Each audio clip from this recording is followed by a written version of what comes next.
இப்பவே நான் இந்த மரக்கட்டைகளை எடுத்துக்கிட்டு போவேன். உங்களால என்ன பண்ண முடியுமோ பண்ணிக்கோங்க. புறாண்ணா, இந்த கீழ்த்தரமான எண்ணம் கொண்ட காங்கள் கிட்ட இருந்து இந்த மரக்கட்டைகளை நாம எடுத்துட்டு போகணும்னு அவசியம் இல்ல. இதுக்கப்புறம் இவங்க கூட நம்ம பேசிக்கிட்டு இருந்தா இவங்களுக்கும் நமக்கும் வித்தியாசம் இல்லாம போயிடும். வாங்க இந்த மரக்கட்டைகளை எங்கேயோ விட்டுட்டு நம்ம போயிடுவோம். விட்டு கொடுத்து போனவங்க கெட்டு போனதா சரித்திரமே கிடையாது. பிறகு சோனாக்குடியோட பேச்சை கேட்ட இவங்க எல்லாரும் அங்க இருந்து பறந்து போனாங்க. பயந்து போயிட்டாங்க, எல்லாரும் பயந்து போயிட்டாங்க. காலுஜி, நாம 2 பேரும் ஒன்னா சேர்ந்தா நம்ம காடுன்னு இல்ல, பக்கத்து காட்டுல இருந்து வர பறவைகள் கூட நம்மள பார்த்து பயந்து போய் ஓடிடுவாங்க. இவங்க இப்படி பேசிக்கிட்டு இருக்கப்ப ஃபாரஸ்ட் ஆபீசர் 2 பேர் அங்க வந்தாங்க. ஆமா, இந்த மரக்கட்டைகள் யாரோடது?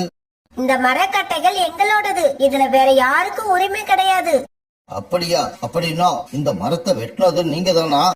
ஆமா, நாங்க தான் வெட்டணும். எங்களுக்கு இந்த மரக்கட்டைகள் தேவைப்பட்டுச்சு, அதனால நாங்க வெட்டி எடுத்துக்கிட்டோம். ஆஹா, இந்த மாதிரி இதுவரைக்கும் எங்க கிட்ட யாரும். அதான் உங்களுக்கு பிடிச்சிருந்தா லைக் பண்ணுங்க, ஷேர் பண்ணுங்க, அப்படியே சப்ஸ்கிரைபும் பண்ணிடுங்க.